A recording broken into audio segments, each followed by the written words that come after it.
నిజామాబాద్ జిల్లా వర్ణి కేంద్రమైన ఎస్ఎన్పురం గ్రామ పంచాయతీ పరిధిలో గంగారెడ్డి నగర్ తండాపై విద్యుత్ అధికారులు వివక్ష చూపుతున్నారని తండా గిరిజనులు వాపోతున్నారు.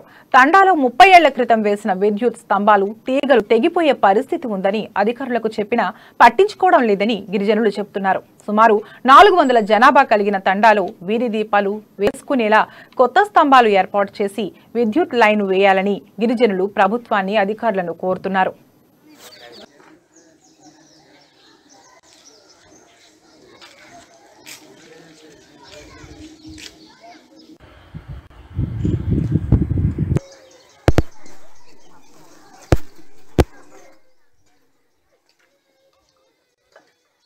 విఠల్, నేను గంగారెడ్డి నగర్ తండాలో నివాసిస్తున్నాను. మాది మండల్ వర్ణి, డిస్ట్రిక్ట్ నిజామాబాద్. ఈ మా కరెంట్ స్తంభాలు పెట్టి మినిమం 35 ఇయర్స్ అవుతుంది. ఆ లైన్ కూడా చాలా ప్రాబ్లంగా ఉంది మాకు.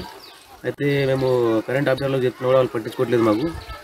మరి లైన్ మన కరెక్ట్గా పొజిషన్లో పెట్టి మాకు మా తాండాకు కొంచెం సపోర్ట్ చేయాలని మేము కోరుకుంటున్నాం సార్. ఇంకా మాకు లైన్ కూడా బాగా డేంజర్గా ఉంది. మాకు మన కరెంట్ వాళ్ళకి ఎంత చెప్పినా కూడా వాళ్ళు పట్టించుకోవట్లేదు. తప్పకుండా అది మాకు ఇప్పించగల మనుషుల్లో పెట్టాలని చెప్పి మా గ్రామస్తులందరూ కోరుకుంటున్నాం సార్. మాకు ఈ లైన్ కూడా సరిగా లేదు.